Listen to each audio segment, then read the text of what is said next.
in our communities. They started constructing I think one them. of these days we need to get the drip coordinator, Neil Antivandapoy, over to explain what they are doing differently from the previous administration. But most of what was done in our local palace, we say omudri sukeke. They really didn't do anything. There was no asphalting or pouring some good coal or anything that will make the road really usable. As a so in a matter of 3 days, just so we know that they are doing something. We vote for them, and that's it. So in my area like this, the main Kwabenya stretch, I mean, I avoid it completely. I found some alternate routes. It's terrible. I've not used it since so long a time, and anytime people are moving around and they use that road, I keep asking, they say the road is still the same way, and we want those roads fixed. It's a big problem. Roads are expensive, we understand, but government would have to also invest and deal with it. It's a very tangible means of bringing development to people. It's one that everyone can relate to, and that is how come whenever we talk about roads, you just have people throwing around in the names, and so we expect a lot of road projects across the country. Anyway, Master Planner Kintampo says, when you do so much politics in opposition and you win power, reality will catch up with you. Honorable Stan Dogbe and President Mahama traveled with British Airlines, and Felix Ofosukwache is also saying he traveled with Emirates. But Honorable Okujetua Blakwa has been silent. Let's give them some time. A Master Planner sent in that one. Philip Abochi, I've seen your message. I'll read it soon. Courage is on the line. Hello, good morning. Yeah, good morning. Courage, you're welcome. Yeah, thank you very much. Where are you calling from? Yeah, I'm calling from Ho. From Ho? Yeah, okay. From Ho. All right. And the fact is that the Ho to Aflau road, we are having serious issue about that road. Ho to where? So import Ho Aflau road. Ho Aflau road. Okay. Yeah, having serious problem with it. Serving ports, and we don't even have street lights on the road. So just imagine serving ports road on that potholes on that road at night. It's very terrible. So I plead with the government to help us with that one too. Courage, thank you. You will be our last caller for this morning. Johnny is biting already. Let's cross over to the studios of 3FM 92.7. Or secondary school, that connects to Anya, that connects to Pokuase, that connects to Odoko, that connects on the N1. The traffic lights at that main intersection was not functional. And that wouldn't be the first. My good friend at church, Isaac Eshong, has also been telling me about the fact that the traffic lights at the Awosh area has not been functional. Lots and lots and lots of accidents. People losing their lives, and the authorities are just looking on. So I pause to ask the simple question: what does it take to keep the street lights on? What does it take to keep the traffic lights on? What does it take to keep the street lights on? Or what does it take to keep the traffic lights on? It's a basic question that we ought to ask. What does it take to keep the street lights on? What does it take to keep the traffic lights on? Now, we have a video of containers of street lights and traffic lights and street light poles being idle. And a viewer and listener sent it to us. So if you have these things in store, they have been brought in, but we're not paying attention to them. We are not paying attention to the safety of the republic and the people therein. It's a problem. Street lights and traffic lights. And I'm sure that a lot of you might have experienced it, but have not been able to say it for whatever reason. But Asem Yozika, Wanabeka, Mara. So I will say it. I will say it and say it boldly. The street lights and traffic lights are the least we can do for the people of the Republic of Ghana. Street markings and reflectors are the least we can do for the people of the Republic of Ghana. And it is very, very dangerous for those of us who come to work at dawn to be driving and facing and moving along with aboboyas who don't have rear end lights, who don't have front lights or high headlights and whatever it is. Look at all of this. These are street light poles. And there are places in the Republic of Ghana that does not have street lights. Look at this. Street light poles. And there are places in the Republic of Ghana that do not have street lights. Can you imagine? No, I want you to pause and imagine for a second. Why do we do this to ourselves? Who brought them in? Who is supposed to help to clear them? Who is supposed to help to install them? They are here on our land.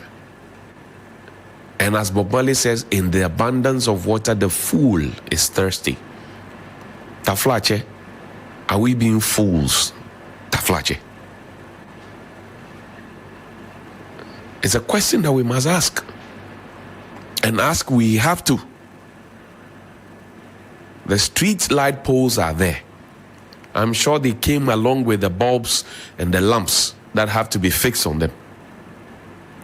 This was captured in Community 25. Mr. Abu Jinapo, John Jinapo, good morning to you. Good morning to all our friends at the Energy Ministry. This was behind DPS International. This is Otunfuo Science School, behind Otunfuo Science School. Behind Oheneba Science School. There's a problem. Behind Oheneba School. I should say, not Oheneba San. I keep telling you that we don't stand here to say things out of the blue or because somebody whispered it. We always go on the ground to go and check and verify and say. We don't have backing vocalists who will be saying all manner of things to us and people, 4 or 5 people sitting there. We don't need that. We just need a camera and a microphone, and the facts and the figures will be put out there. That's why Johnny's Bite is unique. Any other one is a clone of what we are doing here. Take me to Pokuase, please. We heard the cries of the people of Pokuase-Nsawam and those who ply that road. We spoke about it. And I'm happy to announce that the Ministry of Roads and Highways paid some monies yesterday before we wrapped up the show here on Sunrise on 3FM 92.7, which is another good reason for you to listen to Sunrise on 3FM 92.7. We read a letter to you of how monies had been paid to the contractor on the road Maripoma, and in July. Now we know that some more money has been paid according to the deep sources we have at the ministry. The contractor is back on site. When we speak, it gets results. We don't just speak because we have the microphone and we have the cameras. No. We don't speak because we want to attack anybody. No. That's not our focus. We want to do this because we know that it will inure to the benefit of the people of the Republic of Ghana. Because if you own a vehicle, you would by now know how much it costs to go to the mechanic week on week. You will now know how much fuel you will probably save if the road is done. You will now know. The truth of the matter is that the contractors were owed money, plenty money, by the previous administration that didn't pay. We were told about over 10,000 kilometers of road that had been constructed. And somebody said that, if you are traveling 10,000 kilometers, you would actually go by London and come back. The president said that at the time. The president at the time said that in his State of the Nation address in Parliament, the hands had captured it. And when people asked questions where the roads were, he did this. Firstly, bring me on. When the people asked questions where the roads were, he did this. He asked people to open their eyes like this. He was clowning in Parliament.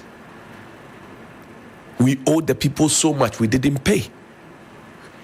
No, we didn't pay them. He was doing this.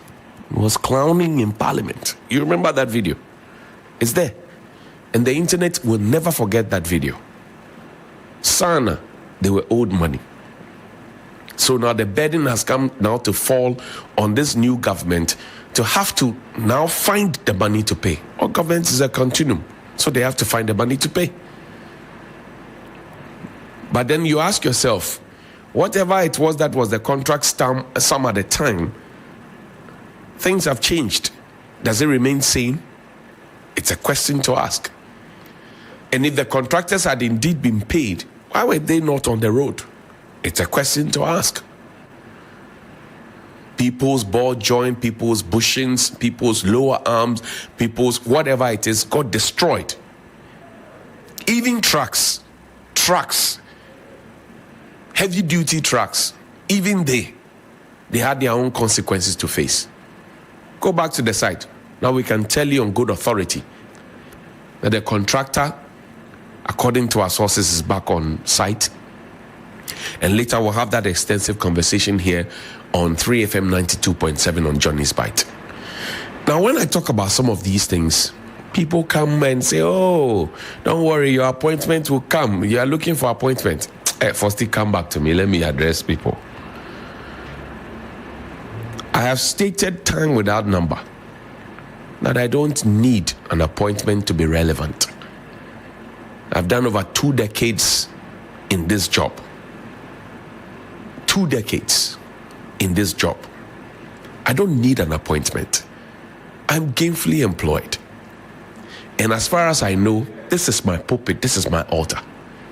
I don't need an appointment to be relevant. No. So for all the hungry souls who are making those, if they had the opportunity I have, I'm sure that they would clamor for appointments. But you don't need an appointment to be of service to your people and to your republic. No. You don't need an appointment to do good work. No. So I don't need an appointment. I'm saying it for the umpteenth time. But I don't blame them. You see, when people steal from the republic, they rob the state, they steal and they stash cash, and they are caught pants down, and they say, we want to do plea bargain. And Attorney General, Dr. Ine, please, this is a plea from on the ground. Me, I am on the ground. That's why I know people like Tete Tinku. I am on the ground.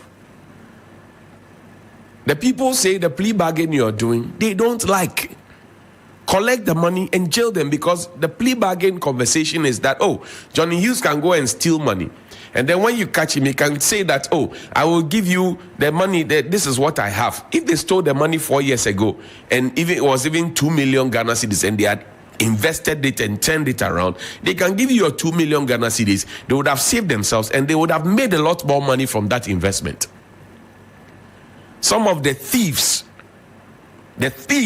who were mentioned in audit reports, etc., and their assigns and their agents and their collaborators, and people who call people Ma and Da, they call their age mates Ma and Da.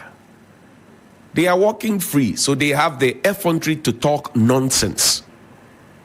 If you had caged them at Nsawam, or you had caged them at Ankafu, or you had caged them at Intranwa or some other place, they won't have the nonsense, the temerity to talk nonsense.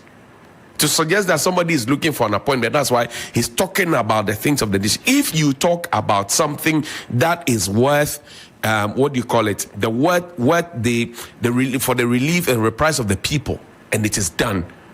Why do you shout? We were shouting about Pokuase-Nsawam road. The contractor is back on site. What do you have to shout again about?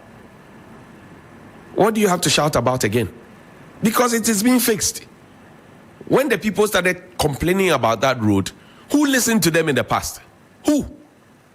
The road had not been done, it's not been completed, and we went to go and launch it, and we were calling it fourth year. Fourth year. We were busy calling it fourth year.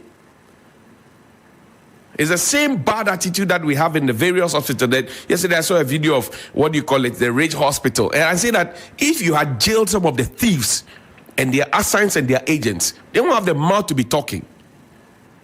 Have you lost a relative before to medical negligence? Chris Mamhelsi, good morning to you, counsel. So the Attorney General, we are begging you, the people who have stolen this plea bargain, it will give the government a lot of bad will, not goodwill. Find the people, collect the money, and put them in jail. Shut them up. Shut them up, because thieves are supposed to be shut up.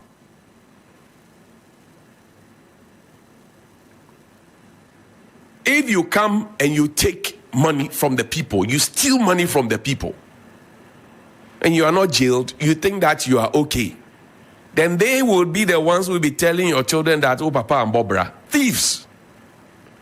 So this plea bargain thing that this government is so interested in, please stop it. Collect the money from them and jail them. Collect the money from them and jail them. And what is this I hear about the Vakpo Senior Secondary School conversation? The headmaster has been invited by the GES. We complained about this in the past government, gagging school authorities. What did he do? Bed bugs in the school, bad infrastructure in the schools, and it cuts across. We know the stories. So what is GES's locus in asking the people to, the headmaster to come and appear before a committee? You are intimidating the headmaster. I am a journalist. When I see it, I'll report it. Faisal in the Volta region is a journalist. Chris is a journalist. Castro Senyola is a journalist. They are journalists. When they see what is bad, they will talk about it. You are interested in the image of the Ghana Education Service. You are not interested in the welfare and well-being of the children who have been placed in your possession by their parents for you to take care of. You are interested in the image, so-called image. What image do you have? Have you been able to provide the full textbooks for the students? What image do you have? What image do you have? Have we lost it? Is there no humanity? What image really do you have? Then you say a headmaster or headmistress should come and attend to you. You are interested in the image. What image do you have? What is the image? Come and show us the image. What image do you have? And when I'm watching closely what you will do to that headmaster of Vakpo SHS. They say there are bed bugs and there are inadequate facilities for the students who have been put there to feel comfortable. They are teenagers. And I'll say this again. How well we treat the teenagers of today is how well they will treat the nation tomorrow in terms of patriotism. Keep it in your mind before you start talking about image. Don't gag anybody. In the past, people were gagged. We complained about it. Don't go on that wrong path again. I'm watching closely. And don't think that we are not there. We are in the room, in the meeting. We are there. If you threaten them, we will come and say it. We don't fear.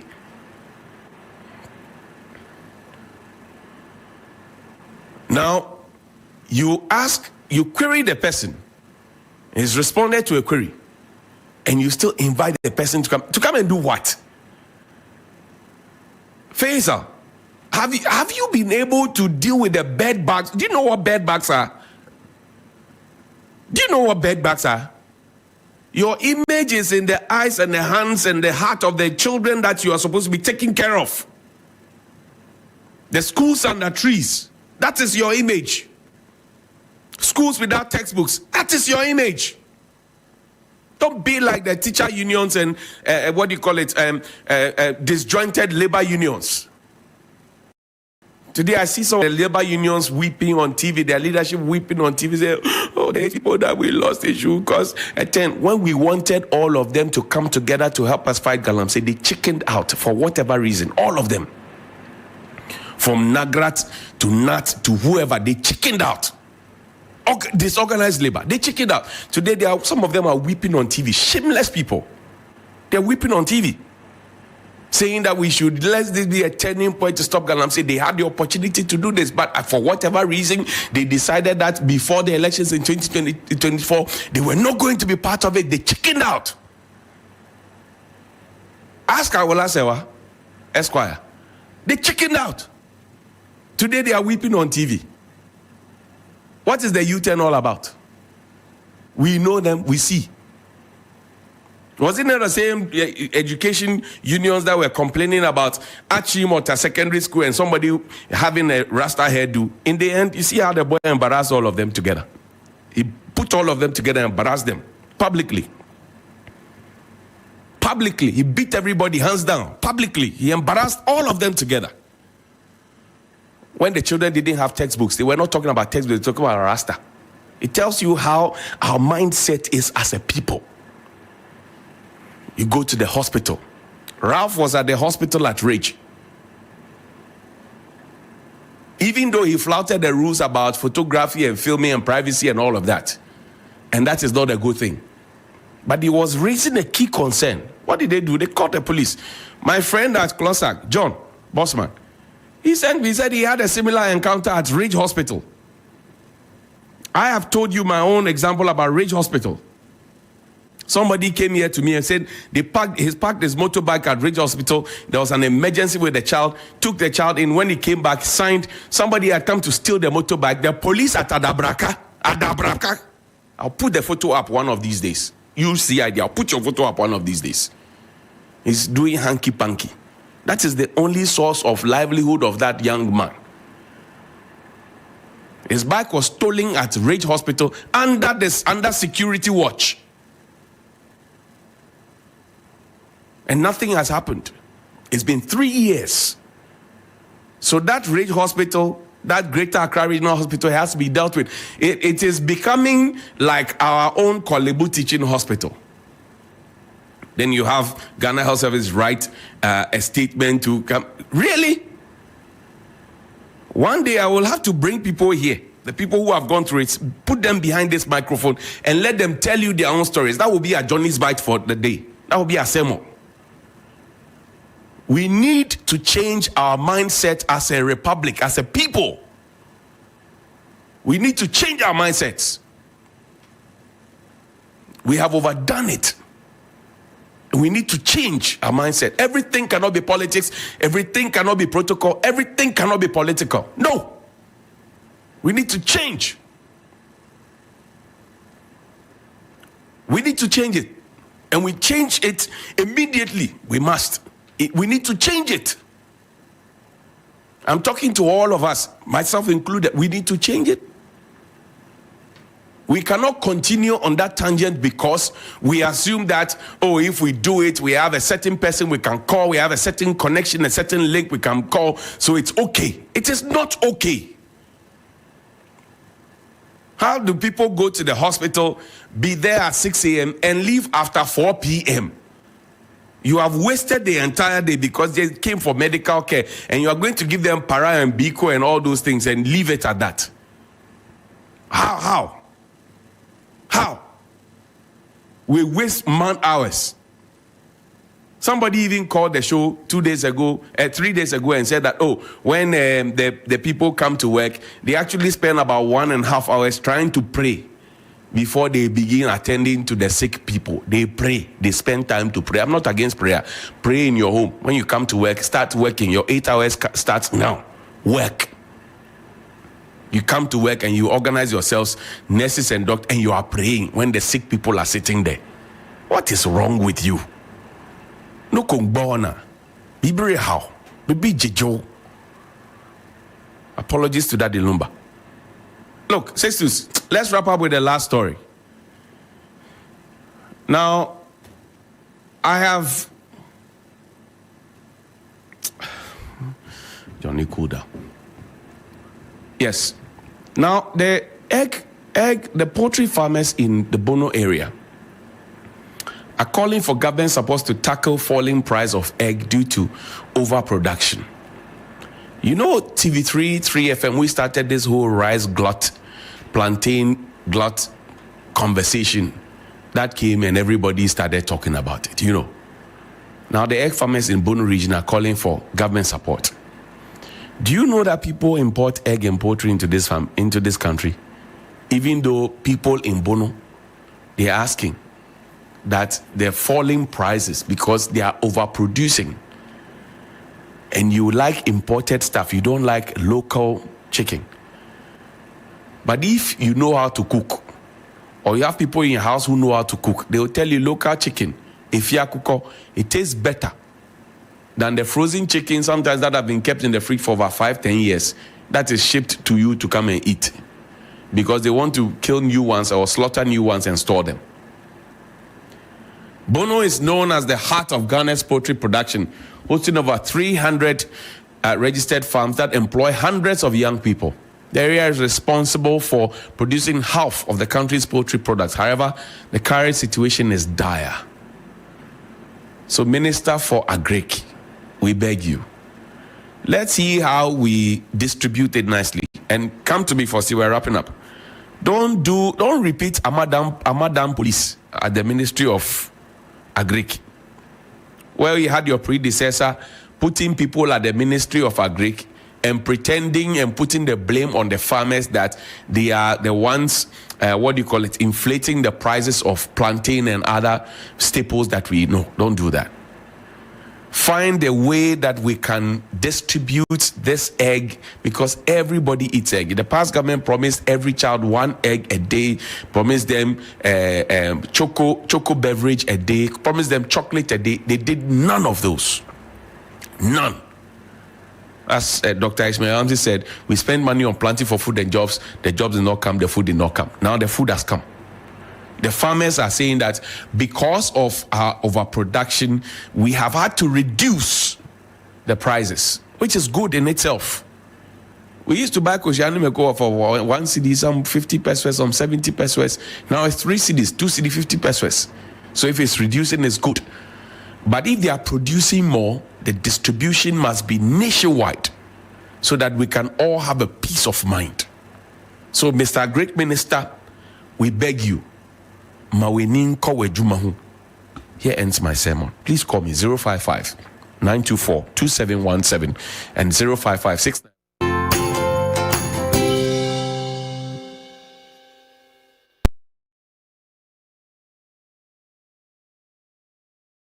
We asked the children, how many of you brushed this morning? And this little boy, his hand didn't go up. And I said, well, why didn't you brush this morning? He said, my brother was using the toothbrush. If I'd waited for him.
good care of the old ones, such that by the time the new ones are eventually completed, the old ones are also in need of construction as well. And it comes back to more or less us running in circles, and our road situation do not improve. And it's a conversation that we'll be having this morning. Yesterday, we started with a discussion around the Pokuase-Nsawam road. I mean, it's a road that everyone is very familiar with. There was a wedding I was supposed to attend along that stretch. I simply opted not to go. I mean, the individual I was supposed to go with went for the wedding, and when she returned, she simply said that, look, those roads are crazy. And it's not surprised that it got the attention that it got yesterday. We showed you the state of that particular road. And interestingly, I understand the contractor is back on site. I mean, we can have a whole conversation about how we leave those roads, particularly when the construction is ongoing. Late last year, I used the western side, I mean, towards the Kaswa-Winneba. I went all the way to the Nzema area for holidays, and the Kaswa-Winneba portion, it's a road that Doc, who is in the studio with me, I mean, I'm sure he uses that road when he's going to comment that he can talk about that road as well. They are constructing that road, and when I used it in December, it was crazy. We can also talk about the road around the broadcasting area towards Kaswa again. We've had this annual challenge of when it rains, it pushes the sand onto the road, and it's still very bad. I mean, we've had complaints all over. I mean, it's a road is basically something that you can barely limit it to a political talk. It's a real life situation that we all have to contend with. And I'm sure the legislator who is joining us in the studio, his people are also asking for roads. Let me introduce you to my guest. Dr. Josiah Koba is a former principal lecturer at the Ghana Institute of Management and Public Administration. He's a legal practitioner as well, a regular on the Tuesday show. Doc, thank you so much for joining us. Thank you. Thank you. Next to Doc is Mr. President, my SRC president from the days at the University of Ghana, Eric Edem Agbana. These days he is the K2 North member of parliament, also on the ECG board. Yes. Nice to have you as always. Thank you, Joe, and thanks for having me. And Dr. Ramsey Inusa, communications team member, Movement for Change, also joining us once again. Doc, thank you so much for joining us. Thank you so much, Joe. Good morning to you. I want to start with the legislator, Mr. Agbana, and what generally are the state of roads within the K2 North area? I mean, for most parts of the country, I mean, whenever you go anywhere, you take a microphone and you ask people to talk about the challenges facing them. No matter which government is in power, you always find roads in there. The next thing that comes closest to roads may be jobs, but there's always a component of roads. What generally is the state of roads within your area? Well, Joe, let me say good morning to my senior brothers on the panel and also to all our cherished viewers across the country, especially to the good people of K2 North. I greet them this morning. Joe, roads in K2 North, indeed, just like many parts of the country, are in very, very deplorable state. And indeed, the state of our roads is a cause for concern. And I recall when President Mahama, about a year ago, then candidate Mahama, visited K2 North to campaign, one of the major issues raised by the chiefs and people of K2 North was the issue of our roads. And so, for example, we've been talking about from Aplau to Ho Road, from Toko to Ho Road, which has been captured under the Big Push project to be constructed this year. It passes through Penyi, Joje, and so that's K2 North. And those roads, when constructed, will bring some great relief to us. We also have the Veta, Ehi Enclave, very, very terrible roads. And these are projects that were started in the past, abandoned. We have the Ehi to Joje Road, that for me, it will remain a shame if we are unable to complete that road in the next 4 years, because as we speak, from Joje to Ehi, completely cut off, because terrible roads, when it rains, even students are unable to use the road to school, to access their schools and all of that. So just like many parts of the country, we have very, very terrible roads in K2 North, the Virgo to the Kpo Road, and all these other roads. But Joe, I am confident, and I want to believe that in the next 4 years, many of these roads will be done, because some of them have been captured in this year's budget. I've also seen adverts, the tender from either the highways or the feeder roads departments. They have advertised some of these roads that I have mentioned, and we are hopeful that they will not remain on paper, because like you said, we have witnessed situations where roads are captured in the budget, roads are actually advertised, we see a tender for those roads, and yet the roads remain in that state. Nobody attends to them. And so I want to believe that this time around, as we have captured some of these roads in the budget, as we have seen them being advertised by feeder roads and by the highways, these roads will truly be attended to. But Joe, when it comes to roads, I have a number of issues. The first issue is the fact that even the quality of the roads that we are constructing, because some of the roads I just mentioned to you as being in terrible states, deplorable states in my constituency, and indeed in other parts of the country, were roads that were constructed some barely less than 10 years ago. And so you see roads being constructed, and in a few months, they start developing manholes, not potholes. And it's a very terrible situation. We need to look at the quality of work that is done. We also need to look at the fact that we have a challenge, not just with roads, but in every sector, where one government starts a project and those projects are not completed, sometimes even within the same government, and yet we award other ones and leave them also incomplete.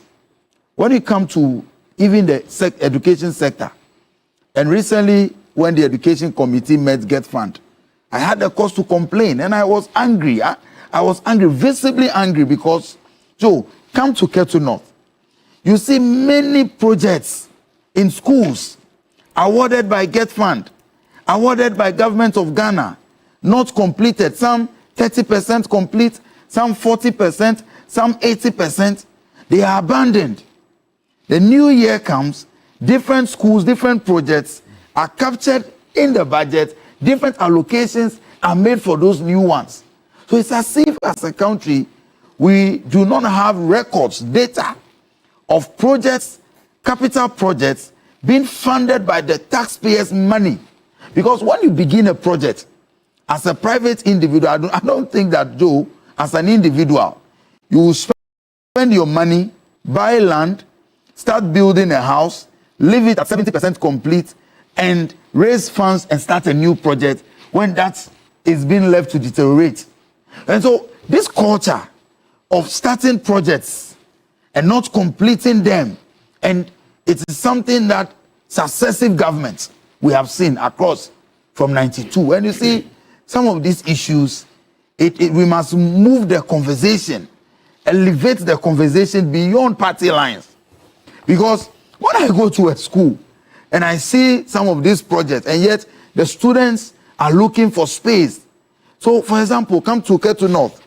There's a senior high school called Apipe Senior High Technical. Joe, with all apologies to the old students and the students of Apipe, but for the inscription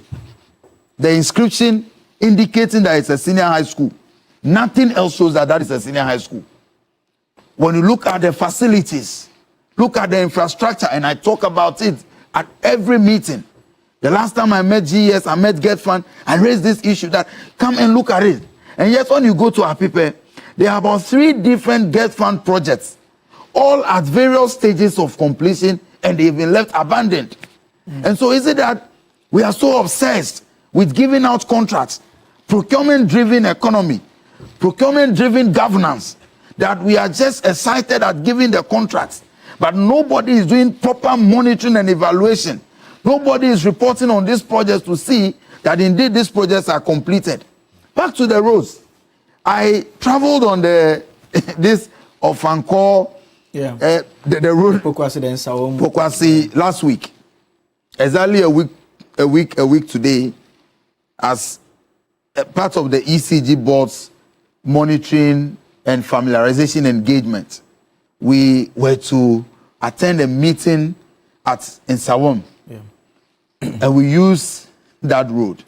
Joe, we spent close to 2 hours, and right in front of me, we saw not less than 4 vehicles, trucks, some trucks that either the load at the back fell off because of the terrible nature of the roads, or some trotros that got spots in the middle of the road, because that road, in fact, after I traveled on that road, my driver had to take the car to the mechanic, because by the time we got to Nsawam, I could hear some strange sound, whatever. I'm not a mechanic, so he had to take it because he was telling me that something, some of the metals under what have you. Joe, in summary, the road was abandoned and very terrible nature. By the time you travel across that part, I was even wondering how people,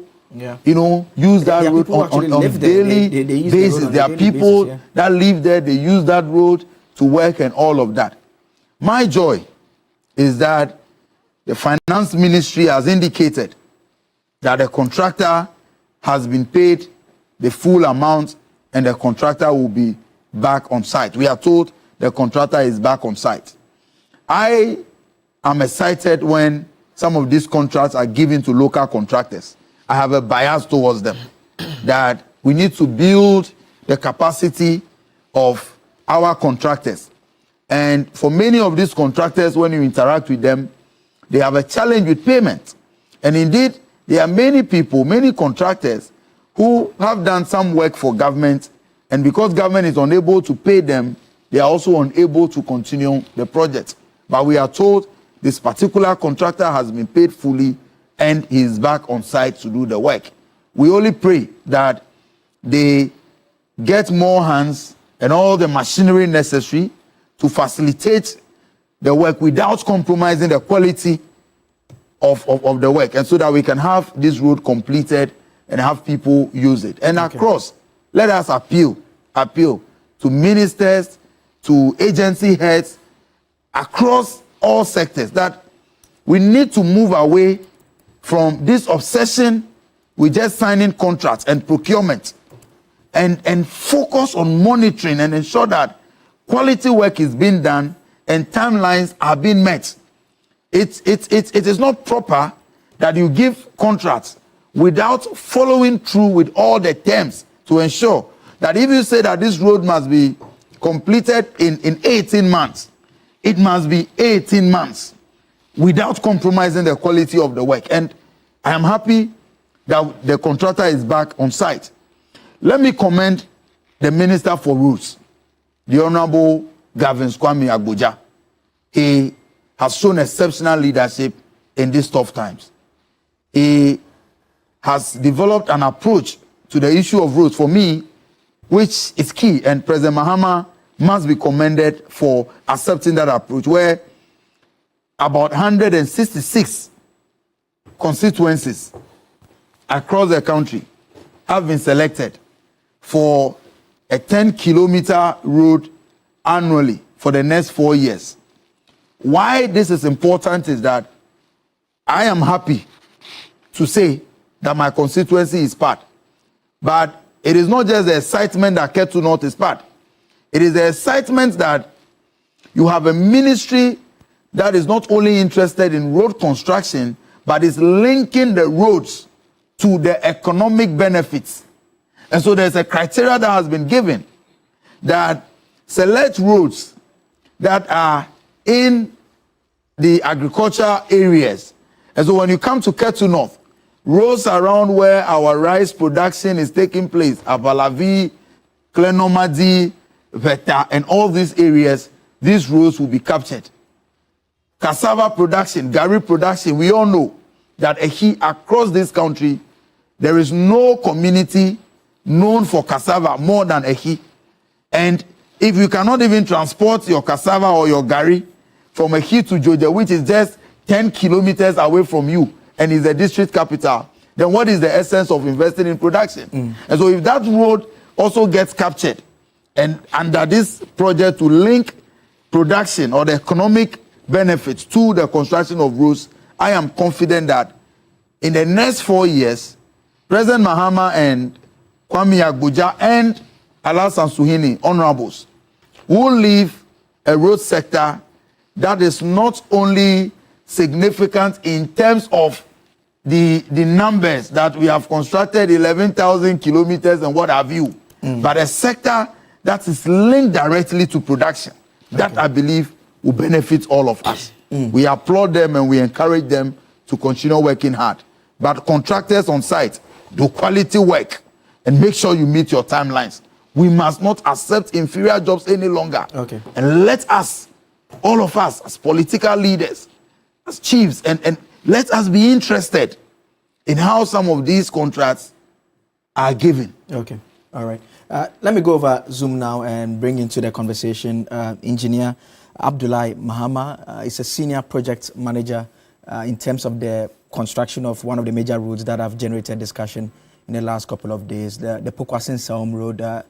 Engineer Mahama, good morning. Yeah, good morning. First, I mean, we because of the description and identification issues, I mean, we tend to hear people say Pokuase-Nsawam, we hear people say Pokuase-Nsawam, we've even heard people say generally Accra Kumasi. I mean, which specific parts of the road fall within the project you are part of? It's the Pokuase-Nsawam road project. Okay. So the project title is Pokuase to Nsawam, which has all the communities that are Amasaman, Satellite, Kuntunsi, Saperman, Fisi, Festus, Agbon number 1, Hebron, Midye, Dobru, and Nsawam. Generally, as persons close to the project itself, your own assessment, how would you analyze the work you've done so far? Is it going to plan in terms of schedule? And if not, what is accounting for some of the challenges? Well, let me just say good morning back to your cherished viewers and those the panel in the studios. Honorable Adam Agbona, right? Yes. Made mention of the fact that there were non-payment of certificates or IPCs that were due for the contractors. And luckily, the government has honored the side of obligation after almost 17 months of non-payments on the same stretch of road that we are talking about. The contractor is more than capable to handle bigger projects, even more than this one. And so once the contractor is actually financially incapacitated at the point, that is why the road actually stalled. And so a few other challenges like the relocation, some compensation issues, the relocation of the high pylon, the ECG pylons, and then the Ghana water lines, which are actually within the carriageway where people have actually situated their structures. And it must be recalled that in 2003, 2005, which was amended, the EI, the executive instrument, which was passed in 2003, actually gave the reservation of the road, the land, that is the right of way, 90 meters from Accra all the way to Adjeso in the Ashanti region. But as we are Ghanaians, some Ghanaians, when the initial road was constructed, that was a 2-2 lane. People thought that the government will not come in and expand the road in any time soon. So they actually encroached on the adjoining lands. And then that actually also hindered the progress of the job. Because if your contractor is coming to work and within the right of way where the road is supposed to be constructed to fit, you have hundreds of houses situated within the right of way, you would have to now use the courts or use the assemblies to ensure that all those buildings which are within the legally acquired land that belongs to government are removed, and then the contractor continues the works. And so just this week, the contractor has resumed works on Saturday when payment were honored last week or so. And so the contractor just went back to the site. Reshaping is aggressively being done. The contractor has 5 gangs working on the site as we speak. I'm sure that you may let I'm told yesterday TV3 was here to carry out some live visuals. to send to their viewers. And anytime you come now, you see major improvement even from yesterday. On Sunday, when they started the day after, there was this precipitation of rainfall, which was actually thwarting the effort of the contractor. But even with that, the contractor was defiant.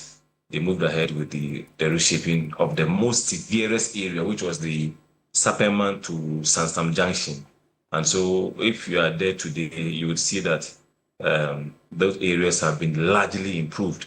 The contractor is not improving the section and then go back to sleep once they have received payment. So as scheduled, the programs are being crashed so that we can make do with the available funds and then continue with the work so that we can see some significant improvement in those areas and then see some black tops on part of the road. The contractor is mobilizing because, if you have been redundant for some time because of non-payment and other few issues, obviously you just have to come in and revise your program, get your machines sorted out, as in servicing and other things, like getting them to function to perfection. The providers who our suppliers have all been settled. When I say suppliers, we have GASM, we have the other companies who are providing us with rods, iron rods, cement, and other bitumen, fuel, and other things. All those people have been settled, so you can see action on the road if you visit the road now. I must be quick to add that, in as much as we had all suffered a certain duration of time because of the inconveniences that people encounter on the road, I would plead that the drivers who are commuting on the road, we plead with them to adhere to the traffic signals and then the wardens who are actually directing traffic on the road. And mostly that's what happens when we have the gridlocks, where people disregard the directives that are being given to them on the road. You see, if somebody will be standing at, let's say, TV3, because he's part of the work team, sorry, he will know what is happening behind Flagstaff House in terms of the length of the road. So if you are giving the direction to move onto the left and then be patient enough to traverse that distance, at least we need to obey the wardens who are on the road and giving directions. Otherwise, you go and you now cannot reverse back when you go to areas where the contractor is actively working to improve the road condition of the set area. The other component, I'm sure you are aware, we have about 10 footbridges on the corridor. We have the Masterman interchange. We have the Sapperman and then mid-year flyovers. And then at the Nsawam Junction, we have an underpass that looks just like what we have at Mile 7 when you're approaching Accra Mall, Achimota Mall. So that is the basic component of the road. We have a 10-lane, 5 in each direction, 2 dedicated for commercial vehicles who have to offload passengers and goods on the side of the road and then unload as well. But the 3-lane is the express road that links you from Ofankor all the way to Nsawam and beyond. That is the few other things I can say. If you have any other question, then you have to bring it up and we'll speak about them, sir. I want us to focus a bit more on some of the specific issues you have raised. And first, the subject of the payments. You made a point that payments were due for about 17 months. I mean, we know that for such projects, there are always various models that are used. I mean, there are instances where the project is broken down into various parts such that when you complete a certain part, you raise the certificates, then your payment is made. With regards to this project, what is the arrangement and what accounted for that long a delay? I know you are not speaking for government, but from the angle of the project managers, I mean, what from your end is your understanding of what accounted for the delay? Well, I must just say the contractor just goes by the contract document procedures. If he's supposed to raise a certificate when work is done to a certain quantum, that's exactly what the contractor does. But as to what happens with the side of the government, I may not be in the position to give answers for why the delay must have occurred. The contractor is not just doing the works and just presenting the certificate just because of the threshold. In most instances, the contractor even does beyond the minimum threshold just because of being, in a good field, or let me say, trying to be, how do I put it? Like a contractor who is worth his salt, right? So we don't just say if the contractor is supposed to raise a certificate when he has done a $10 million equivalent dollars work, he will stop the work and wait for his certificate. So that's why you can imagine. I'm sure the minister said that almost over $70 million worth of amount of money had been issued to the contractor in terms of the outstanding of payment from last year, somewhere in March 2024. So it means that the contractor might have actually done a lot to be financially stretched, and then that was why that's what might have resulted in the stalling of the work for that while. Let me say from like 4 months or 3 months. Yeah, I think we're about 4 months now. So even when the contractor was not paid, he was actually still working from last year all the way to this year before the actually reduced works on the corridor. How far back are you in terms of the project timelines, given the delay that occasioned in the last couple of months, and what new timelines, if there are any, are you working with? I heard one of your colleagues make reference to May 2026. I'm not too sure which aspects of the project he was referring to should have been completed. So the project is being constructed from, I think, was supposed to have completed last year. The same issues, delay in payment, compensation issues, some few other project affected persons who are not in sync with payment that are supposed to be given to them. So these are a few things. In fact, there were initial court cases which were numbering over 100. And so because the contractor is a law-abiding contractor, you cannot just go onto the road and physically evict people from their homes or eject people from their homes and demolish their structures. So you have to also follow the protocols. So the next extension of time, which was granted, is up to May 2026. And even though we have lost some time, the contractor will do its best to crash a lot of the program and then see whether we can still meet the timeline. If we're unable to meet the exact timeline, legitimately, some of these are genuine concerns why a contractor may request for some additional months for the completion of the project. Because, you can find out and you can notice that there are a lot of factors, aside the physical ones. The force majeure comes in where you have excessive rainfall. And so when it happens like that, no matter how efficient the contractor would be, when your gravel is saturated, it's only proper that you have to, like Honorable was saying, you cannot compromise on quality. So you have to go through the process of tilting the material to get to optimum. One means the material will not be too dry, it will not be too wet, so that effective compaction can be achieved when the contractor undertakes that process of getting the road worked on. There are other few things, like when you are introducing layer. Whatever is happening right now, if you have your cameras to go to the road now, you see that the whole stretch that actually got viral last week, last 2 weeks, and 3 weeks. You may not even be able to pinpoint exactly the same location when you fly your drones now and pick their pictures of the same location. But what we have to know, we have to actually intensify the education so that when some activity is being done on the road, the residents or commuters would appreciate why there's some small delays, not delay, and in awaiting a process to be undertaken. Now let's give an example. Let me say we are working at Sapperman towards Satellite, and then the contractor has actually laid a certain material and is not continuing with that section, and also block that side and allow traffic to use, let's say, the left or the right hand side, depending on where you are coming from.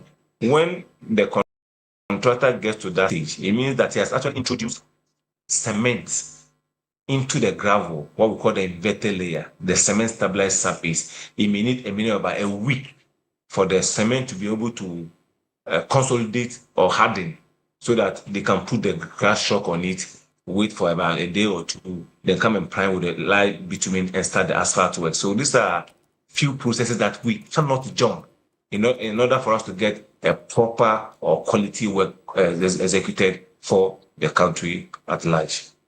And in terms of the timeline you make reference to, I mean, that would obviously be dependent on government's ability to be prompt in terms of commitments, correct? Yeah, that is one. So as for the schedules that are sometimes not met, when you have the extensive force majeure, it may drill you slightly if you have this excessive rain. I see the weather is highly unpredictable.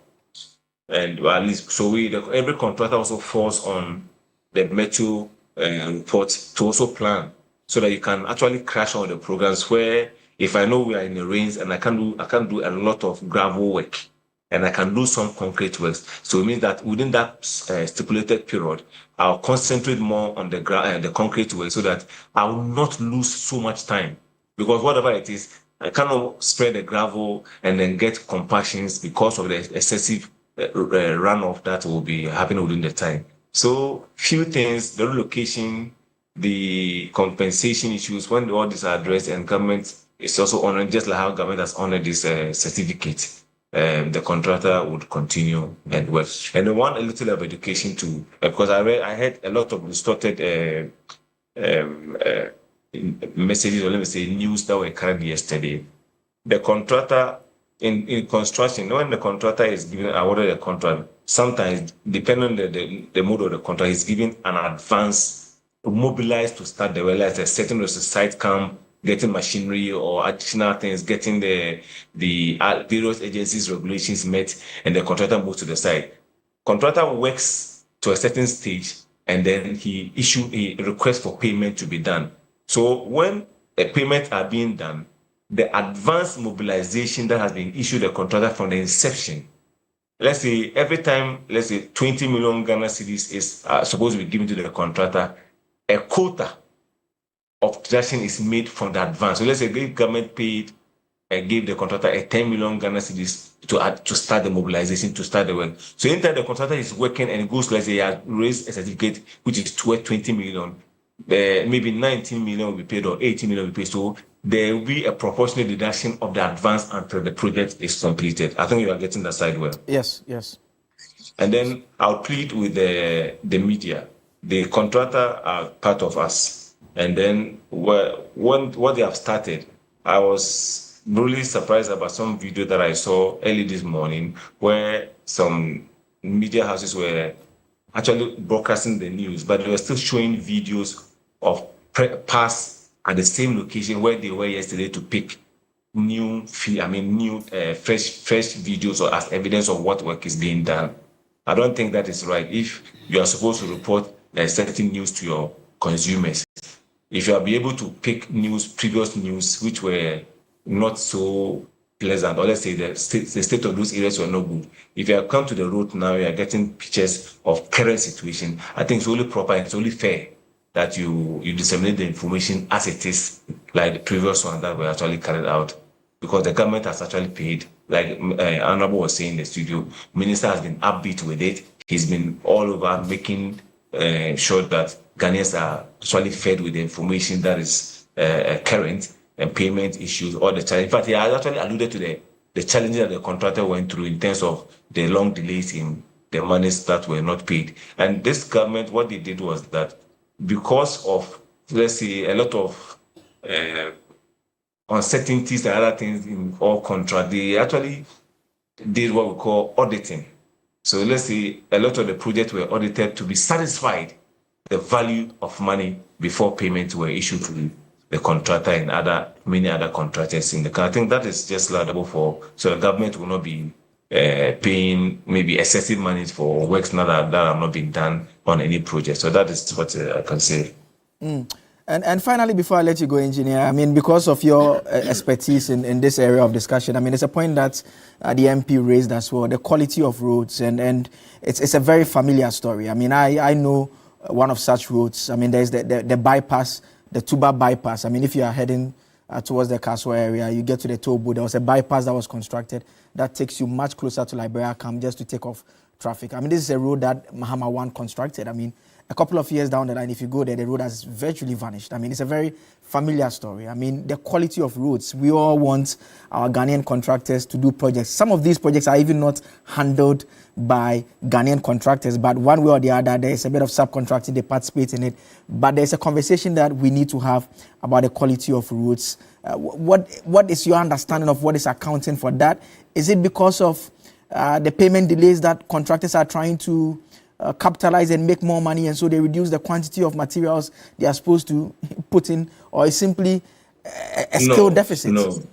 No. You see, I appreciate where you are coming from. This issue, this one has been brandishing all the time. A contractor would have a consultant on the road, and the contractor is supposed to work in accordance with the specification of the road. If you remember some years back, I'm not speaking as project manager, I'm speaking as engineer Mahama.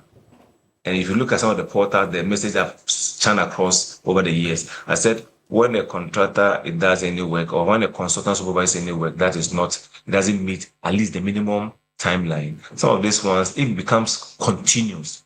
Those contractors and consultants have to be blacklisted for doing repetitive shoddy works. When we talk about the Tuba Road, I use the place frequently because that's where my old lady stays. She just demised a few months ago. The mountain is running waters across the area, and no matter how good the road is, if you allow the runoff uphill to carry all the debris across the road, that road is not a surface. It's not an asphalt. It's a surface dress road. So it's a very thin layer, just about 3 cm. So if the water brings across the road with all the sand from the other side, and you have what we call like abrasion, the vehicles are moving on those roads and they are creating those things. That's what happens. But let me just. But I mean, engineer, all those are matters that we expect. You are the experts. I mean, when you are constructing the roads, we have to take all that into consideration just to make sure that it withstands that.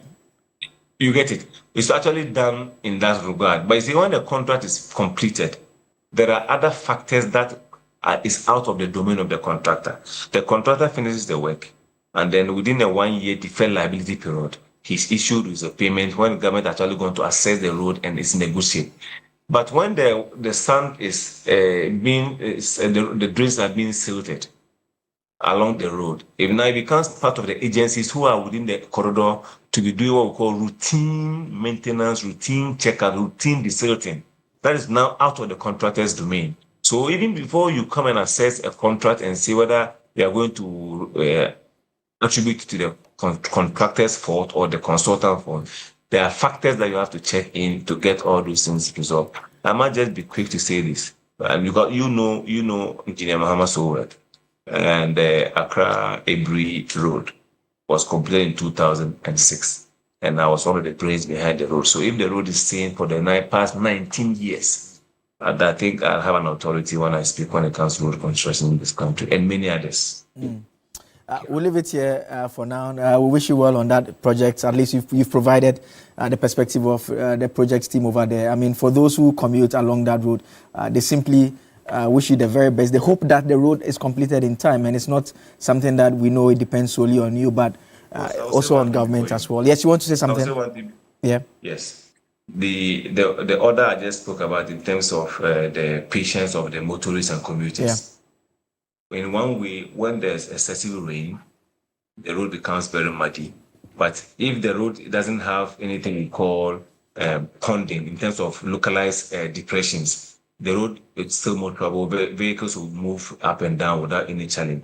At the same time, when we move into the dry season, there's a limit that every driver can move on a road. Unfortunately, drivers want to circumvent their own laws, move against what has been laid down for vehicles to move. Like if at the Ofanko and at the exit, they have written there, you are entering a construction zone. Speed limit is 30 kilometers per hour. So if the contractor has a lot of machines in terms of the water browsers, and is actually watching the road periodically throughout the whole day, and the driver is doing 80, 100 minimum kilometers on the road, obviously there'll be so much dust to residents who are around the area and having other vehicles behind you.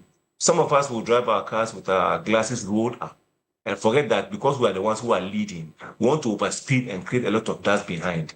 It is something that we have to work on. The contractor has given an international speed limit to traverse the road. Not just because you have a very good car, but because of the activity that the contractor will be doing. You get into a certain danger on the road when you are overspeeding and you are not actually getting the side distance in front of you. So we just have to be each other's keeper. When you are having your good car and you are driving, doesn't mean that you have to go beyond the speed. And then when you do that, then you turn around and tell the contractor that he should just go and then suppress the dust that is on the road. We should just be tolerant and get the road to be completed in time, and everybody will just be at peace. Thank you very much. Thank you very much for joining us this morning. Abdullahi Mahama is an engineer. He's also senior project manager with the company working on the Pokuase-Nsawam road project. Maripome Constructions Limited, we understand, joining us with some responses with regards to that particular project. And the good news for those who use that road is that the contractor is back on site and he is working with a timeline for May 2026 now. And we have to hold a lot of things constant, but we just want that road to be completed. And I told you that it's a familiar story, and we've already seen the MP, Ricardo Magbana, make reference to other parts of the country. And let me come to Dr. Koba across me. And I was making reference to the Kaswa Winneba one. It's one road that we would be checking on quite shortly. I used it in December, and I mean, we were moving around 5 a.m. And when we crossed that part of the road, I mean, the driver, when we had breakfast, I commended the driver, because if I was the one driving, I'm sure I'll park the car. Because it was 5 a.m., so dark. The dust was all over. And in one instance, you're on the right-hand side of the road. In one instance, you have to cross over to the left-hand side. In some instances, you have to be in the middle. And I just simply could not figure out how he was going. I don't know if things have improved. Roland will join us shortly from that place. Okay, so these are the pictures from that particular area now. Yes, and so this is what I'm talking about. I mean, there's a part of where the roofing sheets are. Sometimes you have to be on the right side of the roofing sheet. Sometimes you have to be on the left side. Sometimes you have to be in the middle. Sometimes you have to be on a higher level. Sometimes you have to be on a lower level. It's a whole lot of madness there. So much traffic, and you just wondering when will this be completed once and for all. Sometimes, especially before the election, aggressive construction, and that was when I in fact, when I went there, was actually after the election, and so the work that they had done had basically come to a standstill. I mean, obviously because of obvious reasons. I mean, the results were out. It was in the Christmas area, so those are the live pictures. There you can see the state of the roads, very, very bad there. I mean, Doc, I don't know what you make of the roads discussion. Yes, it's interesting you taking me to Kaswa. Yeah. But a couple of weeks ago, I had a funeral in Nsawam. Okay. I didn't get to the funeral. At I think it was Akraman Junction, around Media area. My tire burst, so we had to spend about an hour going into the village to look for a used tire so that we can continue. When I got to Nsawam, the funeral was over, essentially. So I came back through Ebre. I came back through Ebre. Yes. There is a problem.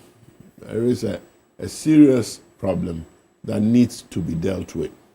I think that one of the problems is what Honorable mentioned, that there doesn't seem to be a continuity from one government, one administration to another. And I think every time we have a change in government, we have these issues of uncompleted projects. And then the sad thing is, then we leave projects dormant, and then we start new ones. I was on the Get Fund board for quite a long time, and what Honorable is talking about is a project. I'm sure he will see project reports over, when you go and look at their books. it's a sad fact, that we as a people need to deal with, and because it ends up wasting a lot of our resources. Contractors will come back and ask for variations because of timelines. They will come back and deal with accumulated interest on their loans, all kinds of issues. We are told, for example, that one of the reasons why we have serious bad debts, judgment debts, the loans that banks have given out, and they are not, and it's causing really the banks, a lot of banks to have serious problems. I'm happy that this big push agenda seems to be taking a holistic view of this. They're not only dealing with the technical matters like what the engineer was talking about, they're talking about funding, we are talking about employment, so I think that what is happening in at the Afanko, on the Afanko project is a good beginning. We would like to see it replicated across the country. I think that we need to look carefully at the infrastructure fund and the way it has been used in the past. I think this government needs to rededicate itself to really going back to the reasoning behind the infrastructure fund. And because for many of us, when you leave this country and you go to Europe or to North America, when you get out of the airport, the first thing that hits you is infrastructure. You see the difference between your ride from your house to Kotoka and the ride from your airport to your hotel or wherever you're going. It's different. It's a stark difference. So there can be no meaningful development without infrastructure. Infrastructure is at the base, and we're talking about roads, we're talking about lighting, we're talking about hospitals. The essential social, if you like, social infrastructure, for example, physical infrastructure that we need as a base for our development. And I think that I like the approach that the big push is taking because it's holistic. It is not simply trying to complete projects. One thing that I think I have not heard enough about, it might be there, are the community roads. I moved into a neighborhood in Accra 12 years ago, I think. Nothing has happened in terms of the roads. They've been the same for the last 12 years. And it's terrible, And a lot of us are dealing with this on a daily basis. You have to repair your shocks and all kinds of things all the time. I think that as much as the big push is talking about inter-regional roads and those things, I think we should take a look at how to develop our community roads. I have had people who have talked to me about various models where you can have the assemblies partnering with citizens and contractors, funders, through the property rate system and other tax levies to really boost the community roads, because I think that the infrastructure burden it's a huge one. So we should look at ways to help government out, and I think such community involvement may be one way to go. I've seen a proposal from someone that I know very well, who has thought deeply about this, and I'm willing to share it, or direct him to where he can go and then get the help. I think the drip system is a good beginning, but we can do a lot more and get communities and assemblies involved in the community roads. Overall, I think that the big push, what I like about it, is the holistic approach and fitting it into the long-term development strategy of the government. And Doc, finally, before I come to Doc closer to me, I mean, there's an element of corruption that, in one way or the other, would have to admit to. And then, I mean, the engineer didn't agree with the part that I had put to him. But, I mean, if you pick every major road project, when you listen to the national budgets, almost always it's loans. We've secured loans for a particular project.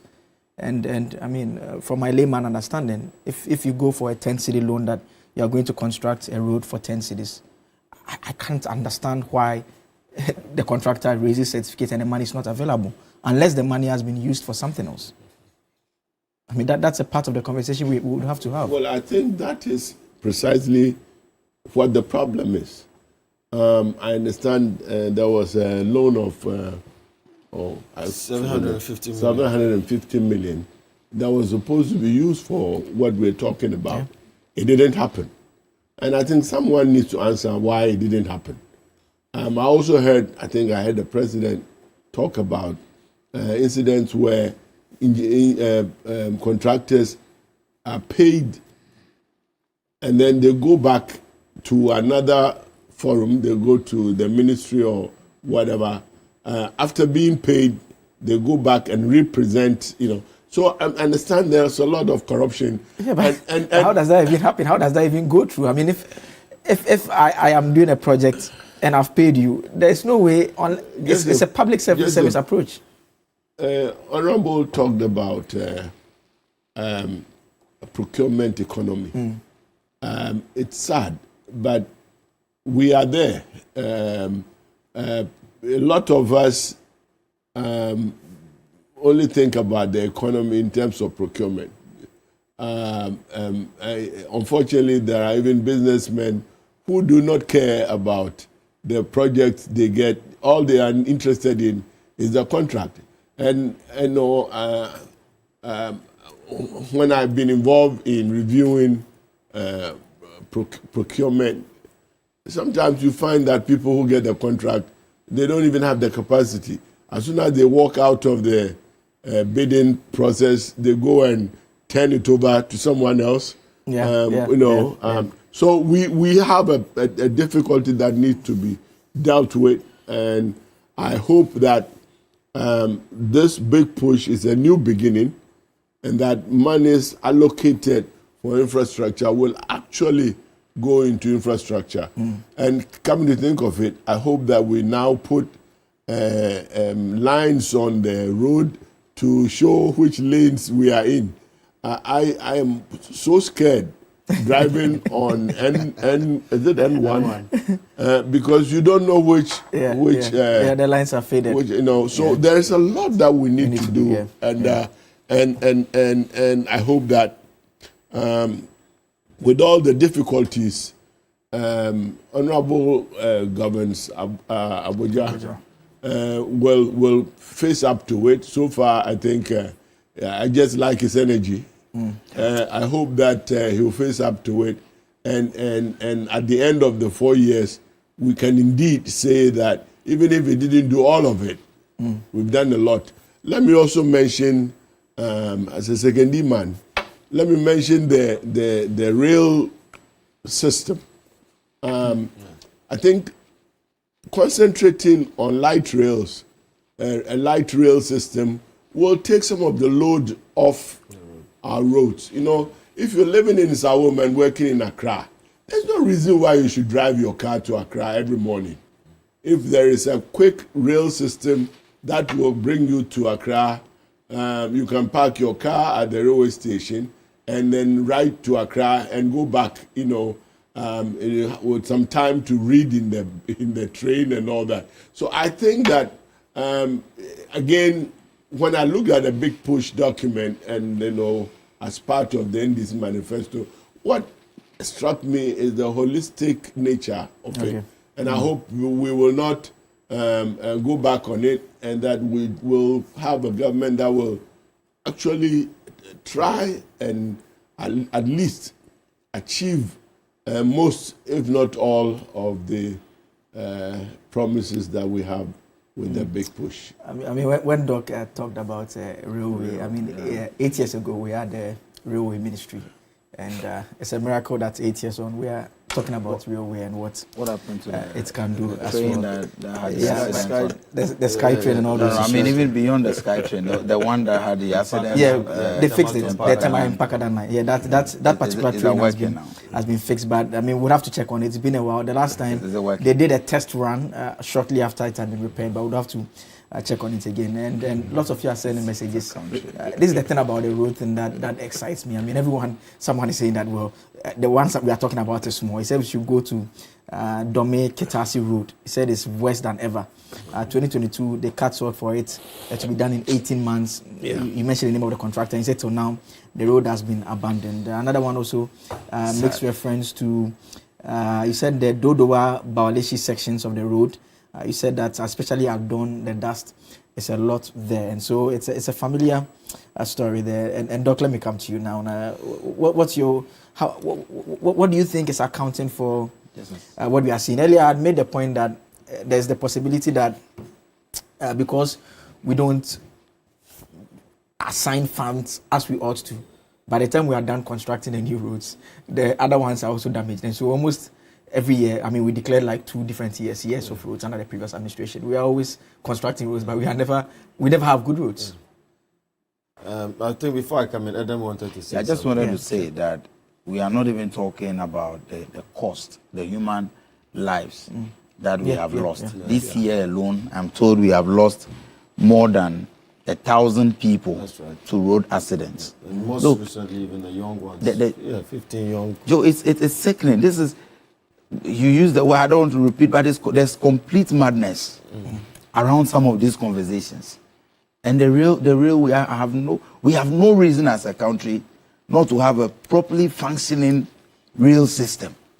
And it looks like after Kwame Nkrumah, when the infrastructure of this country was properly planned, and you go around some of the abandoned infrastructure, and you feel that we are moving backwards on some of these issues. It's sickening. Look, we've lost lives. In fact, 1,504. It will remain statistics. It is statistics to you, just numbers, until you lose a loved one in one of these accidents. And I have lost very, very close relatives. And so I know the pain it comes to when we talk about this thing. So it's not politics at all. Right. Those who are awarding contracts must ensure that the roads are constructed within the timeline, and they must be done well. Okay. Doc, let me come to you now. Well, Joseph, let me say good morning to Honorable Adam and Doc from Gimpa, right? Yeah. Yes, and let me say good morning to your good self and our cherished viewers and listeners today. The current state of our roads in Ghana is quite inimical to our social and economic development. As it stands now, we have a current debt on our road sector at a whopping 135 billion cedis. And let me just give you the breakdown. We have 20 billion unpaid certificates that were raised by contractors. We have 100 billion in commitment debt, and we have 16 billion certificates raised to the road fund. And we have another 4 billion in certain commitments to our roads. So totally we have 135 billion cedis. And let me refer you all to Matthew 7:7. In Matthew 7:7, the Holy Scripture says that ask and it shall be given. The people of Ghana asked for good roads, but they were given a year of potholes. They seeked for accountability and good governance, but they were faced with what? The mother serpent of corruption. And when they knocked on the doors, right, it opened, but it opened with what? A system that enabled political elites to have a share of every infrastructure development in this country at 10% or 20% before a contract is awarded through sole sourcing. And if we really are going to practice Matthew 7:7 in this way in this country, then I am sorry, Joseph. And I'm glad that on this table there is some form of homogeneous understanding towards a solution to diversify our transport systems in Ghana. As you know, Ghana's transport system is dominated by the road transport system. And as it stands now, according to the World Bank report, we have a 62% financing deficit or gap when it comes to our road infrastructure. So it is serious and it's critical, right? And I hear my brothers from the NDC talk about the big push.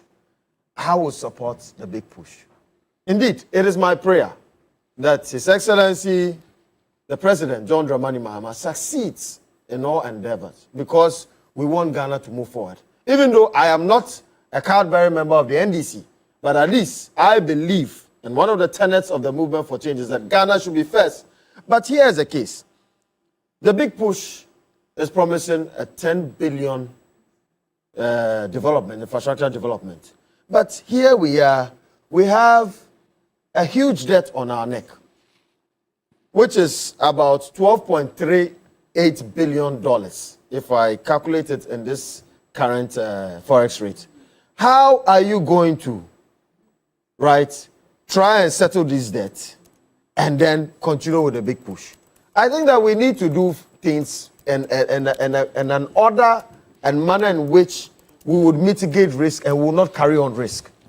Because there's a debt. What are we doing to tackle this debt? Right? And I must commend the finance minister. Indeed, as we know, that Ato is forcing and Afenyo marking is also marking. And what is he marking? He's marking his wrongs.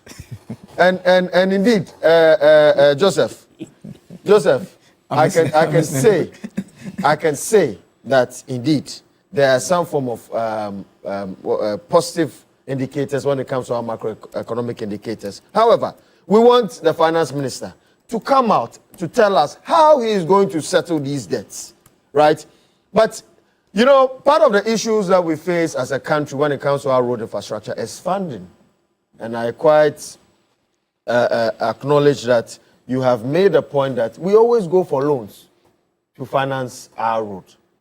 We believe that government, as compared to other countries, developed countries, should not be the one championing road construction. Rather, the government has the power of creating policies. And these policies can be then put in a framework that would attract the private sector and their financing to be able to do the roads. And part of the proposition we have to the government is that, look, talk to the central bank. Let the central bank create an innovative way of raising bonds. We call that, they should call it the infrastructure bonds, right? These bonds should be used to support the Ghana Infrastructure Investment Fund and also our road fund. I like the fact that the current finance minister has changed the current position of our usage of the earmark fund Capping and Realignment Act 947. And that is why today our road fund has been uncapped. In the previous administration, they capped the road fund. Proceeds that were supposed to go to contractors from the road fund did not go. That is why we had a lot of backlog when it comes to issues of non-completion of roads in our country. The third thing I must say is that we know that the cost of roads in Ghana is quite expensive. I mean, sometimes when I look at the figures, for asphalt lane, it costs between $1.2 to $2 million per kilometer. Wow. I mean, Joseph, it's quite shocking to know that in a country like Ghana, a developing country, we have such cost per kilometer of asphalt on our roads. So we have to what? partner with our various universities, CSIR, and other agencies to find innovative ways of constructing our roads, including using new materials, so that we can be able to reduce the cost. Secondly, Adam talked about, and Doc talked about, revamping our rail network. I agree. You know your region, the Volta region, is a very strategic region to our nation's development. Because the Volta River stretches about 1,500 kilometers from the north to the south. Why don't we revamp the Volta Lake Transport Company, right? And transport our goods and people from the northern aspect of Ghana to the southern aspect of Ghana, decreasing the burden on our road networks. And I like the initiative that your government has proposed with the Volta River Corridor, Economic Corridor project. Yes, that is 24-hour economy. Yes, under the 24-hour economy. I believe that if you're able to really achieve that goal, it would enhance adequate economic and social development in our country. And I want you guys to succeed, but hey, we should reduce the talk and really act on it, right? We have turned ourselves into a NATO country, right? Mm-hmm. No action, talk only. And this has happened over the past 33 years. And that is why today we sit down here and we're talking about the Accra-Kumasi Road. For over 33 years since the inception of our Fourth Republic, this road has not been dualized. Mm. In 2022, there was a loan facility of $750 million approved by the Parliament of Ghana.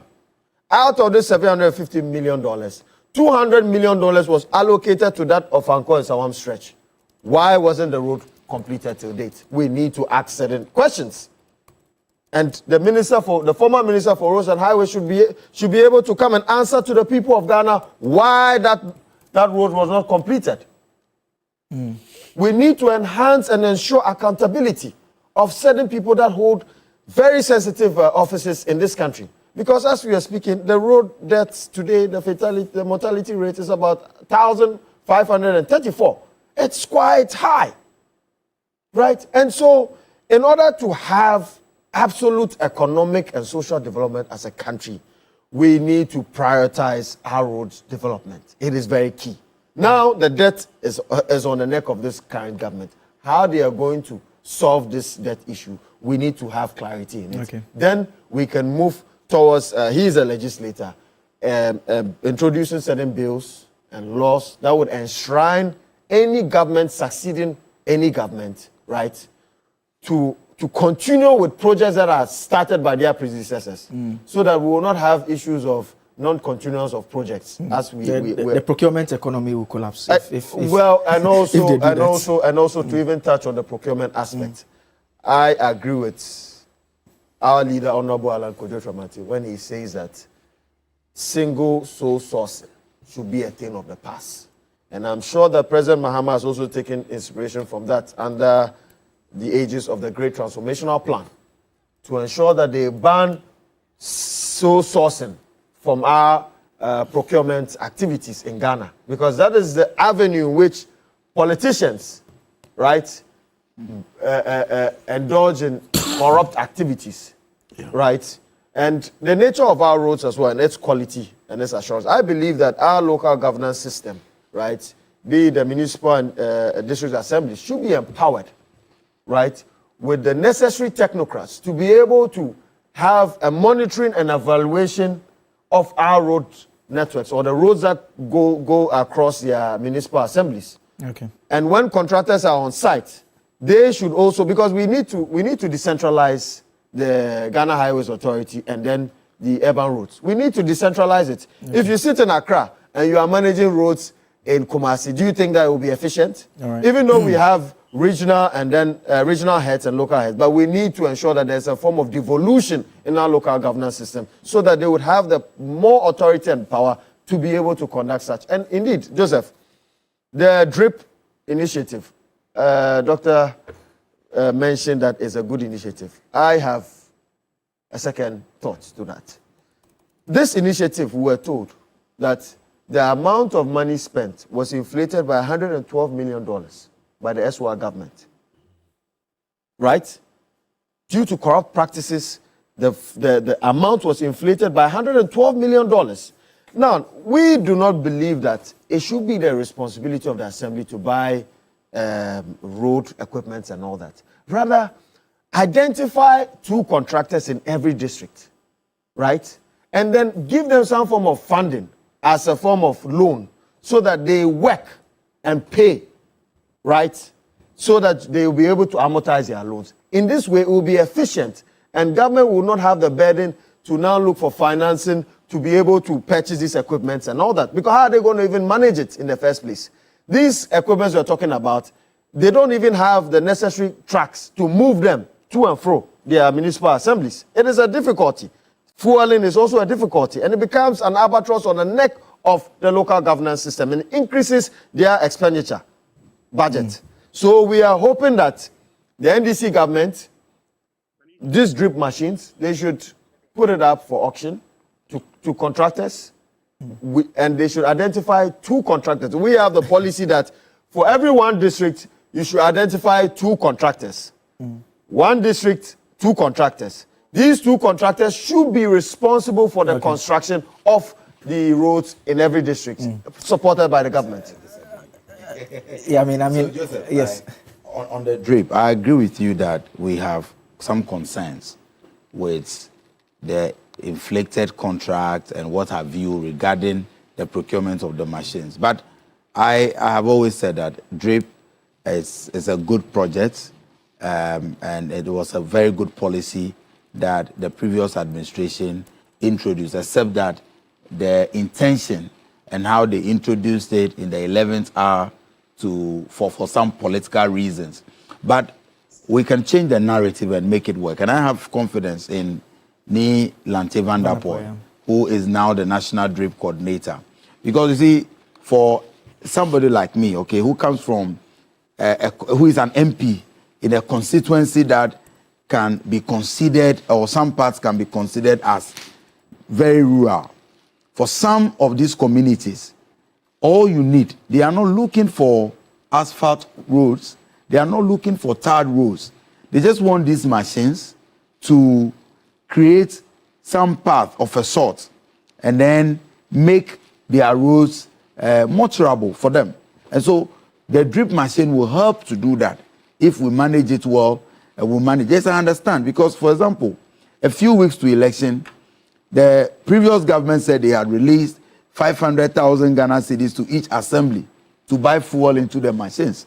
It's been 8 months. As we assumed office, I can tell you that most of the assemblies did not even leave 1 Ghana cedis. And so for 3 weeks, 4 weeks, how did they buy 500,000 Ghana cedis fuel into these drip machines? So it became an avenue for people to loot.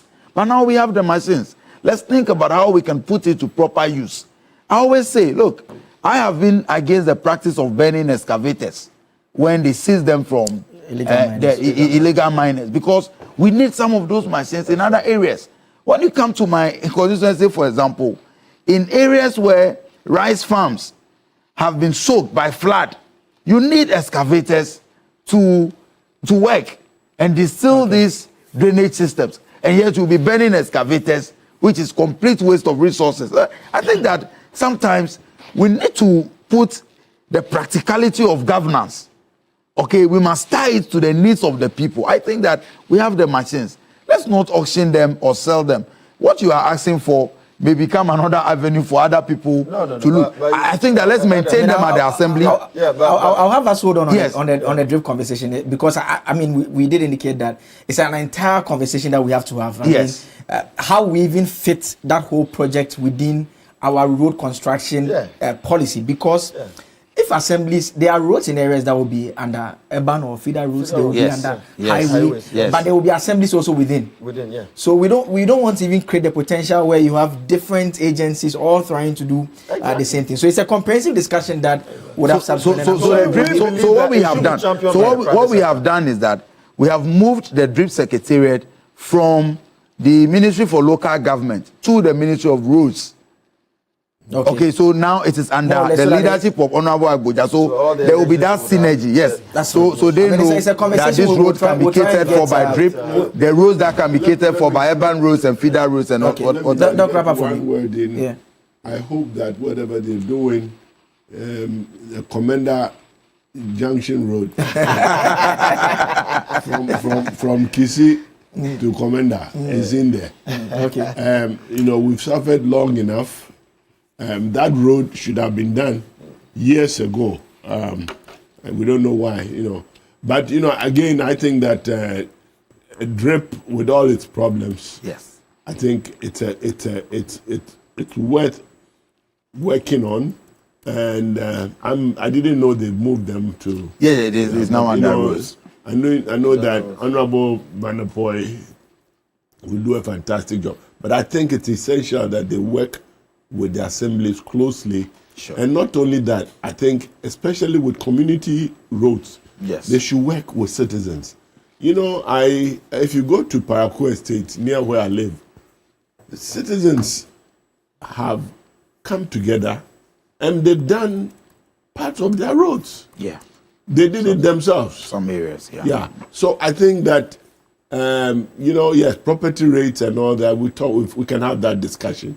But when citizens, when community members recognize that their money will be used to benefit them and their property values, they will chip in and so I think the partnership is important. Joseph, we do stand by our position that road construction, right, should not be the prerogative of government. It should be an incentive-based policy that should be propagated by the government and use the private sector to do that. That is why I am against the whole drip policy. It's a good initiative, but the manner in which it is being implemented, that the machines should be owned by private individuals. Then the assembly would have... I'll have to make the point. If you say the manner in which it's been implemented, we have a new government in place. Yeah. Yes. They inherited the project. I'm talking in reference to the previous government. Yes, let me clarify. Not this current government. They didn't introduce drip. Yeah. Right? I am not... We all know who introduced drip. That's why I said it this way. But we believe that it should be private sector led. That in every district, you identify 2 potential contractors and then support them with some kind of soft loans to be able to procure these machines, right? So that the maintenance cost, the cost of fueling, and other costs of labor will be borne by them and not the district assembly. Because we all know that the district assembly common fund is not even enough to develop our local governance system. We all know that. So we want it to be led by the private sector. That's what we are talking about. Okay. Lots of messages have come through. I'll share a lot of the messages with Shadrach because you all want us to come to your area. You want your roads to be talked about. It's sending me a message that I should tell you that you should highlight their roads more. Okay, no problem. And that you're talking about Kaswa. The MP is doing a fantastic job. You saw that out. And so that is it by way of this part of our discussion this morning. We can take you now to Japan. My friend is there. Komla Kluche, good morning. Hello, Komla. Good morning. Yes, so Komla is...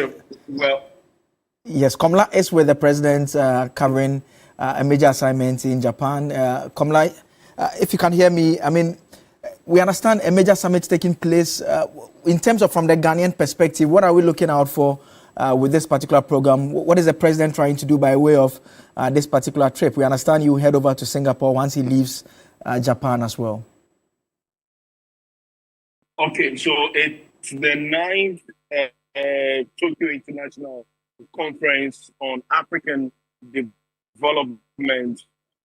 This is something that Japan has spearheaded since 1993. It's broadened the development between Japan and most especially African countries. And the expectation is that as the president is in his final term, the issue about bilateral relations, the issue on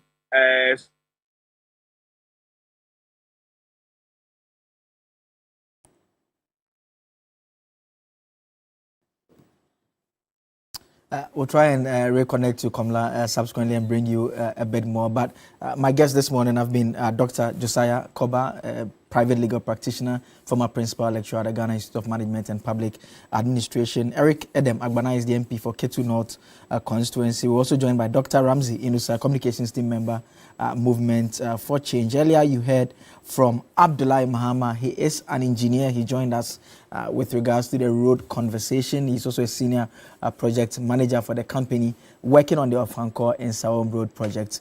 Like we did indicate, we'll take you to the Kaswa-Winneba section. It's one of the roads that government captured under the Big Push project, one of the roads that they've identified that they want to complete because they believe that it has gotten to the stage that requires some attention. I've seen a lot of you also make reference. So these are live visuals from the Kaswa-Winneba area, the road that we're talking about there. It's one that Roland Walker is there. He'll be joining us quite shortly to give us a sense of the state of affairs there, how it's impacting commuters, are the contractors on site, are they working, what is being done about all of that. He'll bring us the very latest on it. And those of you who have reached out with other routes, I think Adenta Dudowa is sticking out in my mind so far. We'll share it with the producers. It's one area that they will check up on as well, because you make the same point against Salaga. Someone actually sent a message about another area. Let me just do that just before we go. It's a region, one of the regions, I think Upper West or Upper East. Let me just check. The Wa area. You said you make reference to, okay, so a number of routes actually say Techiman, Wenchi, Bamboy, Bole, Wa, Laura, Hamile.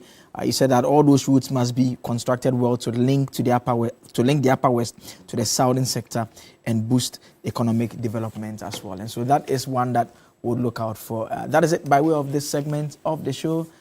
Cookie Tea is coming up next with more. Will be some sports in between here and then. We'll also cross over to Roland Walker as well for the Kaswa-Winneba project. Stay tuned in.